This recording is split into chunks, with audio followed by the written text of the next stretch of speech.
ጦርነት ሲነሳ የፎሬክስ ገበያ ምን ይሆናል? ባለሀብቶች በፍጥነት እግር አውጪኝ በሆነ መንገድ ገንዘባቸውን ወደ ቋሚ ንብረት ይቀይራሉ፣ ወይንም ደግሞ ወደ ቋሚ ከረንሲዎች ይቀይራሉ። ወደ ስዊዝ ፍራንክ ወይንም ወደ ዩኤስ ዶላር ኦር ደግሞ ወደ ጎልድ ይቀይራሉ። ይሄ ማለት እነዚህ ሶስት ነገሮች ዋጋቸው እንዲጨምር ምክንያት ይሆናል ማለት ነው። ጦርነቱ የተነሳው ነዳጅ አቅራቢ የሆኑ ሀገራት አካባቢ ከሆነ ነዳጅ በጣም እንዲወደድ ያደርጋል። እንደ ካናዳ ከረንሲ ያሉ ፔሮች በጣም ይጨምራሉ ማለት ነው።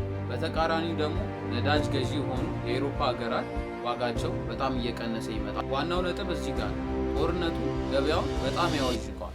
ወደ ላይ ሊወጣ ይችላል፣ ወደ ታችም ሊወርድ ይችላል። በአንድ ሰበር ዜና ብቻ ግራፉ ሰማይ ሊነካ ይችላል፣ ወይንም ደግሞ ወደ ታች በጣም ሊወርድ ይችላል። ስለዚህ ትሬደሮች ትሬድ ስትገቡ በዚህ ወቅት በጣም መጠንቀቅ አለባችሁ። በአጭሩ ጦርነት ለፎሬክስ ገበያ በጣም ስጋት አለው፣ በዛውም ልክ በጣም እድልን ይፈጥራል። ዋናው ነገር ዜናዎችን ተከትሎ ትሬዶችን በትክክለኛው ሰዓት መግባትና መውጣት።